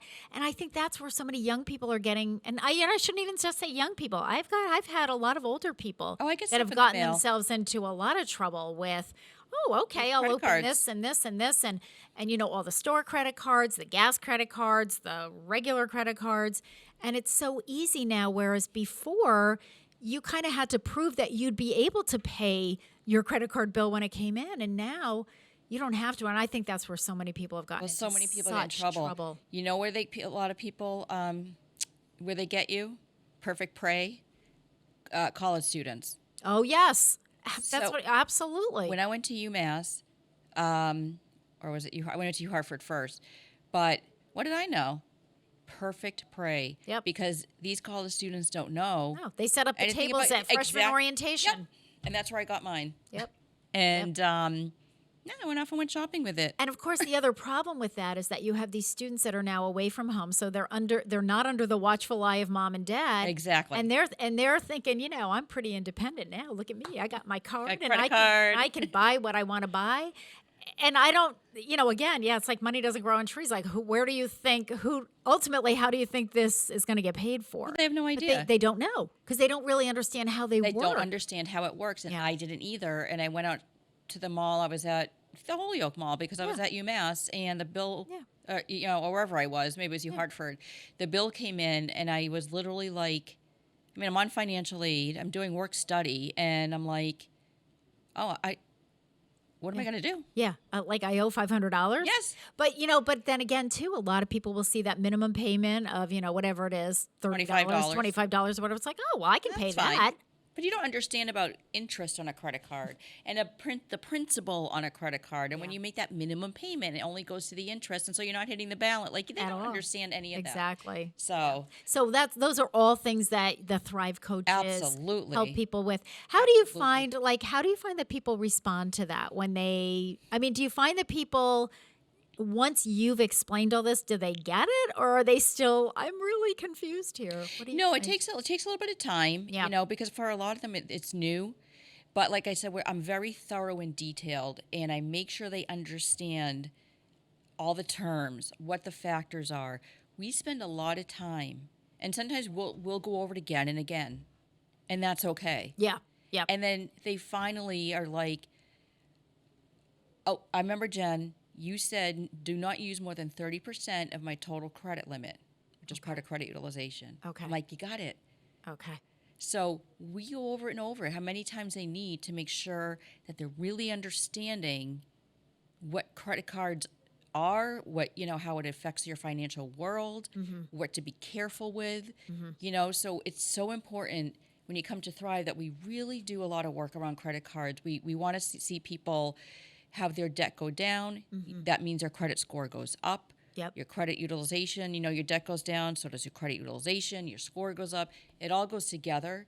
So we do the, you know, all the pieces to show them the big picture. Good.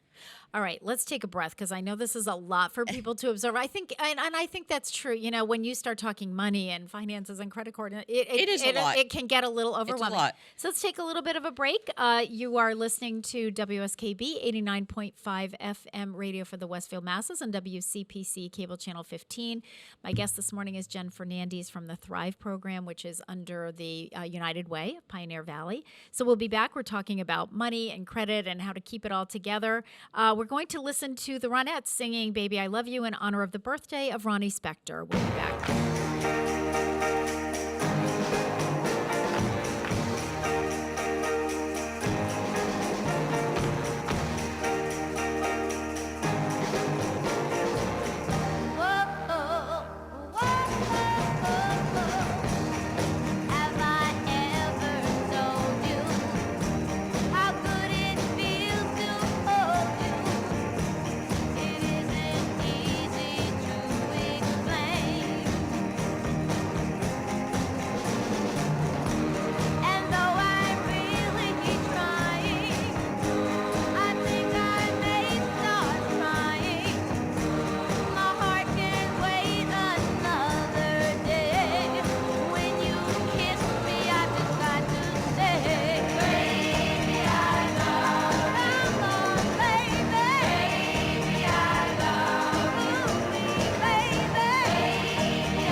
Support for the community programming of WSKB is provided by the Barnes & Noble College Bookstore in the Ely Campus Center, offering Westfield State t-shirts, sweatshirts, and gift merchandise, all of your academic needs, and offering textbook materials in new, used, ebook, and rental formats. Available at the bookstore on campus or online at westfieldstate.bncollege.com. Hi, this is Harry Rock, host of Rock on Westfield every fourth Wednesday at 8 a.m. Tune in for my view of this place I call home. Community Radio. 89.5 WSKB. Live from Studio 120 at Westfield Technical Academy, this is WCPC Channel 15 at 89.5 FM, WSKB Westfield. Good morning, Westfield. It is 7:46. You're listening to WSKB 89.5 FM radio for the Westfield masses on WCPC Cable Channel 15. My name is Tina Gorman. I'm your Wake Up Wednesday host, and I'm in the studio this morning with Jen Fernandez, financial coach with the Thrive program under the United Way of the Pioneer Valley. Welcome back again, Jen. Thanks. So we were talking off air, and I had asked you, Jen, if someone wanted to get some help through Thrive, where do they go? Where would they actually go for the help? Like where would you meet with them? Where do they go? Where do they go? How do they find you? Yeah, they just have to search for me. No. Right. So the best thing to do is I'll tell you the locations, okay. but if they want to make an appointment, it's so easy, Tina. They just have to call or email me, and I don't know if you want me to say Perfect. I have Sure. the flyer, but Yep. If they want to contact me, again, it's Jen Fernandez, and my email is jfernandez, FERNANDES, as in Sam, at uwpv.org, and my phone number is 413-333-8365, and they just need to call me, Tina, or email me, and we'll set up an appointment. The first one's always the intake, where we set goals. That's the first thing we do. I want to build a relationship. I'm pretty easy to get along with, so just have them call me.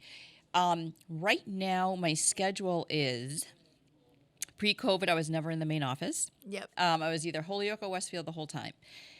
After COVID, right now, I'm in Springfield, which is 1441 Main Street in the TD Bank building. Yep. And that's Mondays, Wednesdays, and Thursdays. I'm in Holyoke on Tuesdays at the Paffik building, the McNilly building, Okay. 206 Maple Street. Okay. I know it's a lot to people to remember, but they don't. I don't want people to feel like they have to Yep. memorize. They can Yep. just call They me. don't. Yep. But I'm also in Westfield the second and fourth Friday of the month at the Westfield Library at the Athenaeum. The Athenaeum. Okay. For now, Yep. where that Yep. could change. Yep. Okay. But And also, just to let people know that the flyer for the Thrive program is up in the vestibule at the Senior Center. So when Perfect. you walk in those outside, our contactless sliding glass doors that we're so proud of, as soon as you walk in, there's a bulletin board there, and the Thrive flyer is always up. We never take it Perfect. down. The only time we take it down is if Jen gives me a new one, Yeah, and I replace it. Exactly. It's also at at City Hall in the treasurer's office, because Oh, I've noticed perfect. it's always on the counter. There's Yes. usually like a stack of them. yeah, we mark it around. And we have referred people to you, Jen. In fact, we've had a couple of seniors. One of the things that I find sometimes about our seniors is that if they lose a spouse, and that spouse was the one that did all the money management. Very common. That spouse is the one. I mean, I have seniors who have never written a check, since they've been married, because my wife did it or my husband did it, and they handled all of that. And people are pretty overwhelmed, when they then have to take on that responsibility. Yes, and it's funny, Tina, you say that, because I just got a call yesterday. The email that was sent to me, I think, said something about her spouse had passed away or something, and Yep. I actually spoke with her yesterday, but it's very, very true. It's common. And one of the things I want to say, Jen, is please call us. We're going to make the referral to Jen, and we have done that, but some people are embarrassed. We have seniors that are like, well, I can't. I don't want to tell anybody. I don't know how to balance a checkbook, or I don't know how to manage my checkbook or whatever. I know it's hard. We are not here to judge. We're here to help, and there's help out there. And your program is so good about holding somebody's hand. It's not just, well, you have to do this, this, this, and this. Okay, Right. goodbye. Call me in 6 months if you need. And I want to stress too, also that, before we move on, I just wanted to say, when COVID hit, our coaching model is in person, Tina. But since COVID hit, we did it all by the phone, and it actually went really well, or Zoom. Yeah. So if people still are feeling uncomfortable, I just wanted to add in, because you were asking, where I am. Yeah. And again, I don't want people to feel like I can't remember all that. Like, just have them. Just call call me, or call us, and we'll put you call in touch Tina. with Jen. We'll put you in touch. Yeah. So don't get stressed about that. But some people still do the phone. Okay. Or a Zoom. Yep. If they feel comfortable. Yep. But our coaching model, we are back in person. I just want to let people know that we definitely are back in person, for sure. But if people feel like they still want to do it over the phone or by Zoom, that's totally fine too. Okay. And you were talking also off air, Jen, that I really wanted to explore this because it sounded so interesting to me. So you're doing almost like seminar, talk about your seminar series. Right. So we do a lot of presentations. We've been everywhere. We have a lot of, agencies that we partner with or new ones that want to hear about Thrive. But going forward, we want to try and what we're going to be doing is a seminar style presentation. Okay. So I'm actually doing one at Robinson Gardens right now in Springfield where we come in one time and I'll do a PowerPoint that talks about Thrive and banking. Then the next time I come in, then we talk about budgeting. Mm-hmm. And we do an exercise together. And then the next time I come in, we'll talk about savings. And then the next time about credit. And then the next time, we're going to start talking about the cliff effect, which I don't want to get too into now, but that's, when people have benefits and they start to fall off because people start working, and it's a tough thing. Oh, yeah. Yeah, and the last one is kind of like a recap of everything. So okay. Looking at 6 classes. Yeah. And we're really trying to, for the most part, step away from the PowerPoint and kind of, it's just around the table. Mm-hmm. And we talk, and I talk to them about budgeting, and everybody shares and everybody pitches in. Do you do those? Do you do those during the day? Is that at evening, or how are the classes structured? It depends. What agencies they're looking for. Right now, Robinson Gardens is during the day. Mm-hmm. On Fridays, I'm going to be starting soon at the Astor House, which is a residential program in South Hadley. Yep. Okay. So people are hearing about this, but I really want to spread the word that if agencies or organizations out there are looking for Thrive to come in and do those seminar style, presentations. I think that's great. I would love to do it. I would love to host it at the senior center. It's nice because people are just sitting around and I'm still educating them, but I'm not up doing the PowerPoint so much anymore. Right. And I'm still making sure people are understanding about budgeting, but we're all sitting around a table. Yep. And everybody's just talking, and it's more more interaction. People can ask questions. Yeah, people can ask questions. I love that. We do an exercise we did a budgeting with case scenarios. Yeah. We just did savings at Robinson Gardens with an exercise, and I'm going to be doing credit this Friday at Robinson Gardens. So it's a good way to go, and people people are liking it. So if you I love yourself it. Absolutely. We're gonna I'm gonna break out the calendar when I get back, and let's set it up. So is each session like an hour and a half? Yeah, usually depends. Hour and a half. Okay. Whatever time frame works for the agencies. Yep, exactly. So we work it out for the agencies, so whatever works out best for them. And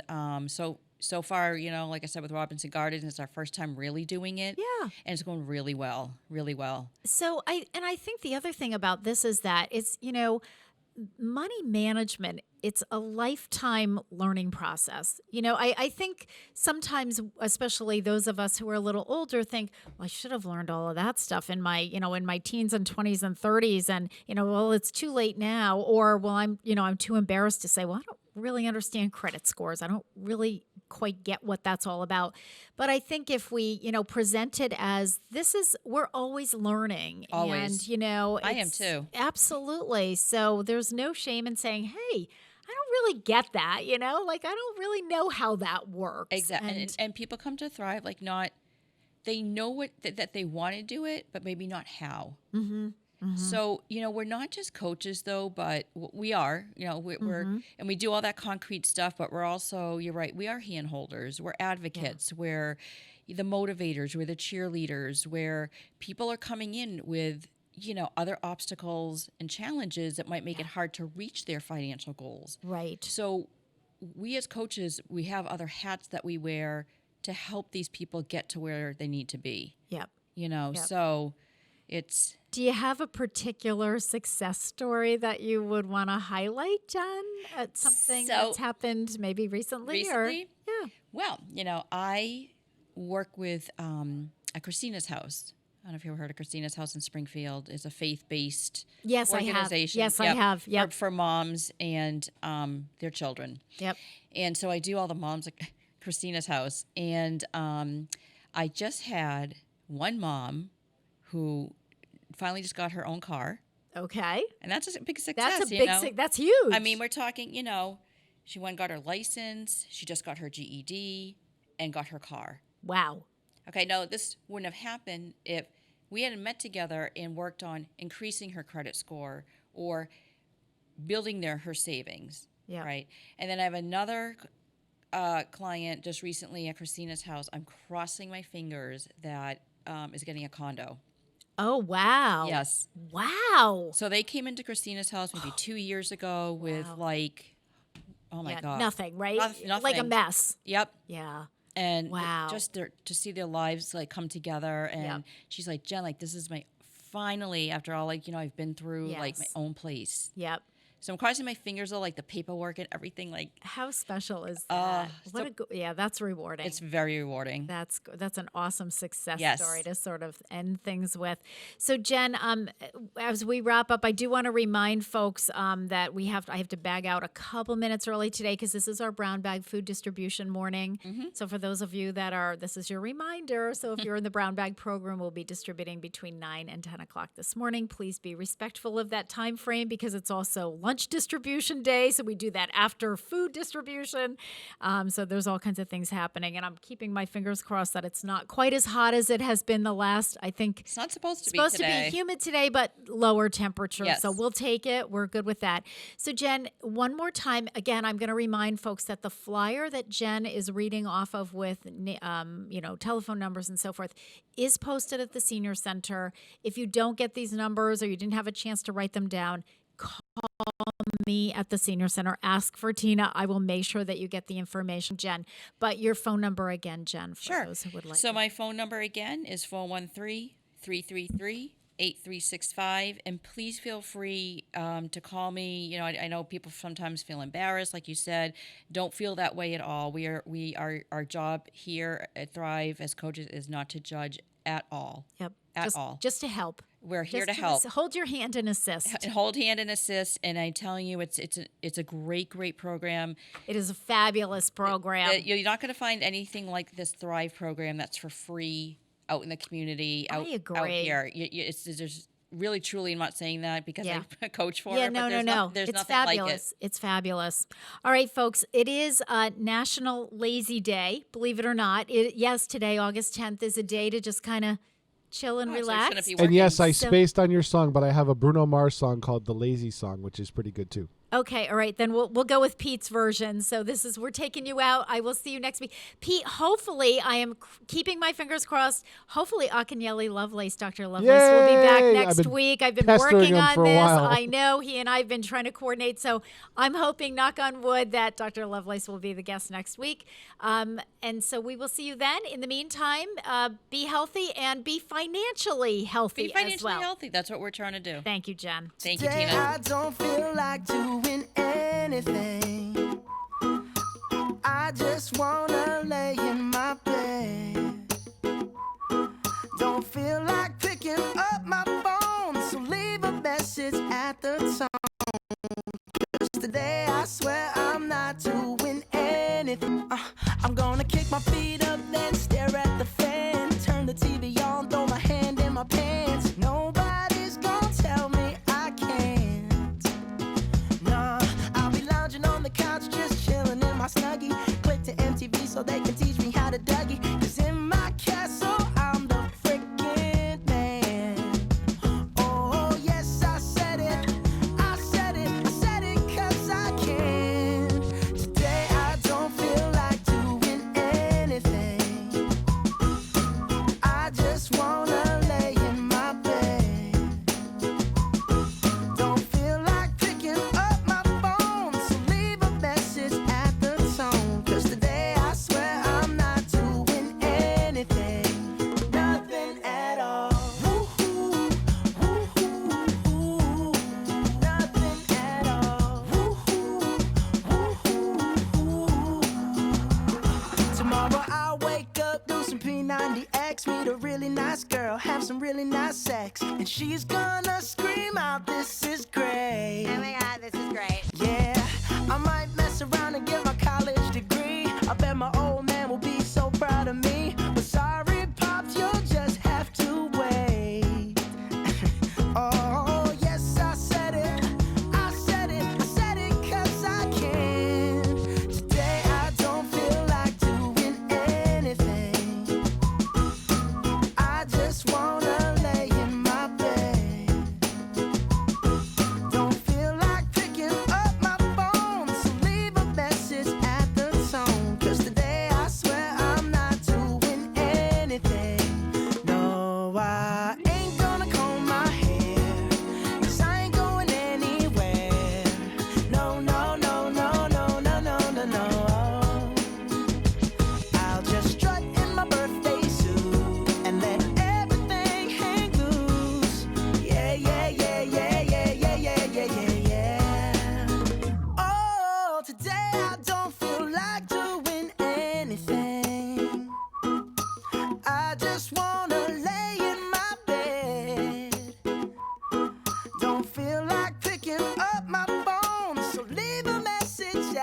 song. 'Cause today I swear I'm not doing anything.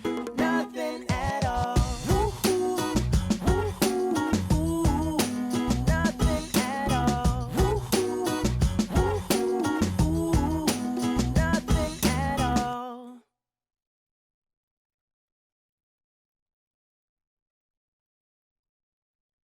Underwriting support for the community